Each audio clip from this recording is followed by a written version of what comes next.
Good evening. Patients across our region have started receiving the new coronavirus vaccine. Milton Keynes Hospital and the Churchill in Oxford are among the first in the world to administer the Pfizer jab. But elderly patients and staff in Swindon will have to wait until tomorrow. Meanwhile, the team at Oxford's Jenner Institute is still waiting for official approval before their vaccine can be given to patients. Jessica Banham has tonight's top story. No, I just want to have it done. I'd rather have this than get the actual COVID-19. Married for 64 years, Arthur and Barbara Simper were the first patients to be given the jab in Milton Keynes this morning. Well, that was quick. They'll receive their second dose in 3 weeks' time. We've heard so much about it, so we sort of just accept it that it's going to be okay. Hopefully. Yeah. Get back to sort of the new normal now, hopefully, do things and not now straight away, but when other people when everyone's had it, we should be able to sort of socialise, meet up and, get back to a new normal. 800,000 doses of this vaccine have been secured by the government to be administered in the coming weeks. Trial results showed it was up to 95% effective, and this morning it was the over 80s and some health and care staff who were first in line. We thought it was the best way forward. The more people that have it, the sooner we'll come out of it. What are your hopes for next year? To be able to go on a holiday. In total, there are 50 hospital hubs providing the vaccine, including the Churchill Hospital in Oxford. People are also expected to start receiving the vaccine at the Great Western Hospital in Swindon from tomorrow, and experts say the rollout will make a real difference. There is, of course, enormous benefit, to the individual, but to the entire society from getting vaccinations rates up, because it's the one sure way to actually bring about a reduction in COVID cases and going back to a sort of normal world that we were in this time last year and hopefully will return to by this time next year. But the Pfizer vaccine is difficult to store, as it must be kept at temperatures of around -70. And there are other vaccines being developed. The UK has already ordered 100 million doses of the University of Oxford and AstraZeneca vaccine. Trial results showed it was 70% effective, but it is still waiting to be approved by the regulator.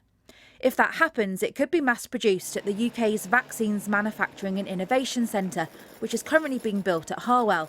It's hoped the centre may be up and running next year, meaning Oxfordshire would continue to be at the forefront of the battle against coronavirus. Jessica Banham, BBC South Today. Well, meanwhile, the coronavirus vaccine being developed in Oxford has moved a step closer. Results from clinical trials have been peer-reviewed and show a minimum effectiveness of 70%. The Oxford University AstraZeneca drug is likely to be the cheapest of the vaccines in production and can be kept at normal fridge temperatures. The findings will help UK regulators decide whether it can be given to the public. We've seen really positive news on the Oxford vaccine as well today. Obviously, the regulator needs to make sure that they're confident that it is effective and safe, and I'm not going to put any pressure on the regulator to make their decision in due course in the time that they need to be absolutely sure, in the same way that they've done that for the Pfizer vaccine. So it's positive news and really good that we're seeing the rollout, here at Milton Keynes and right across the UK. We need to have multiple safe and effective vaccines to protect people all around the world. No one vaccine manufacturer is going to be able to make enough doses to protect everybody. AstraZeneca are aiming to make 3 billion doses by the end of next year, but that's not enough on its own. And we're going to need the doses from other companies as well.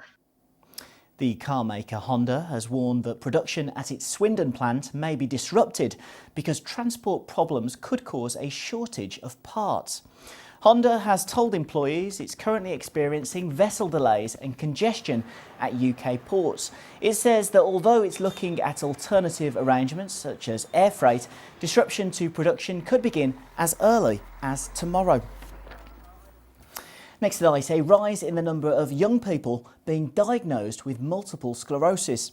The Multiple Sclerosis Society says it now affects 1 in 5 people under the age of 30. There's still no cure, but treatments are improving with research.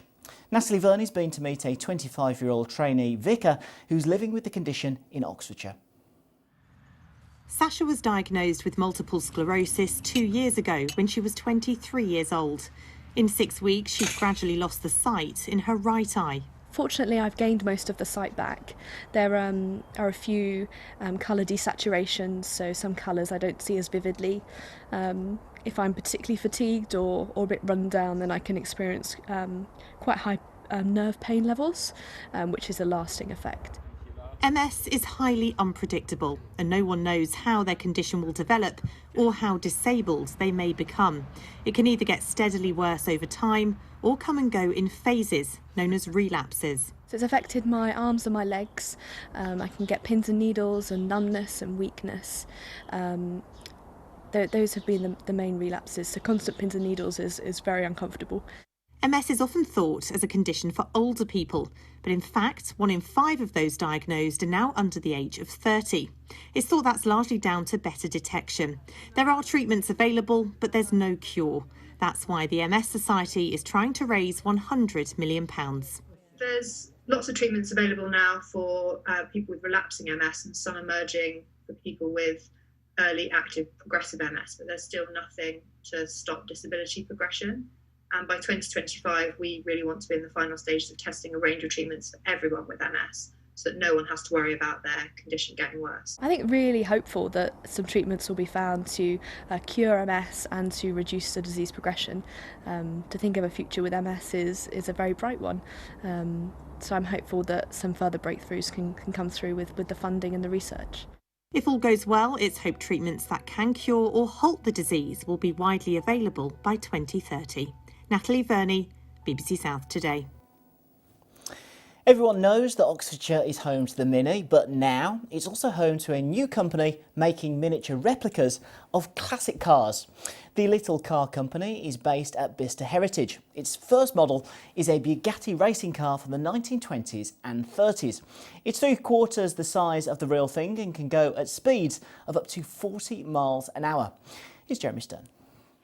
The original Bugattis were known for their style and speed. Now these classic vehicles have been reinvented for the 21st century. Etoile Bugatti had this saying that was, if it's not perfect, it's not a Bugatti. And the standard, because it's an official Bugatti, the standards we've had to achieve are crazy. 500 electric-powered Bugatti Baby 2s are being made.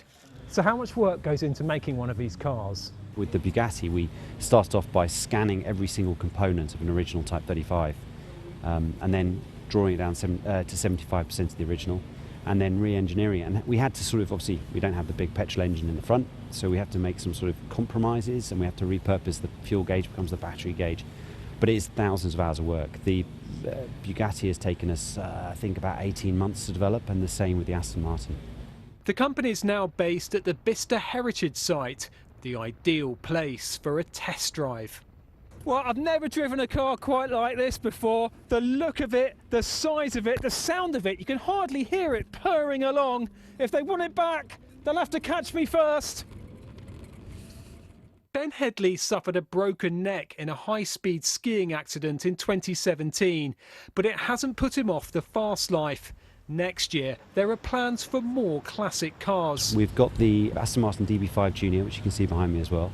We're going to make 1,059 of those, same number of original DB5s. And then after that, we've got a few more models in the pipeline, and we've got a couple of announcements early next year. The Bugattis aren't built for the open road, and they may be too big an investment for some. For collectors, it's a small price to pay for an unforgettable driving experience. Jeremy Stern, BBC South Today. That looks so much fun. Very jealous. That's it from me. Here is Alexis and the weather. Hello, good evening. The mist and fog did linger in some places today, making it feel very cold indeed. Temperatures were just above freezing. So fairly murky conditions for some areas. This was Chipping Norton earlier on today. You can just see a little bit of sunshine trying to get through the mist and fog. Now, through the course of tonight, there may be some mist and fog patches. We will see increasing cloud and maybe some outbreaks of rain. It will be quite breezy as well as we head through the day tomorrow. So rain initially overnight tonight. A lot of cloud is expected. A few clear spells will break through.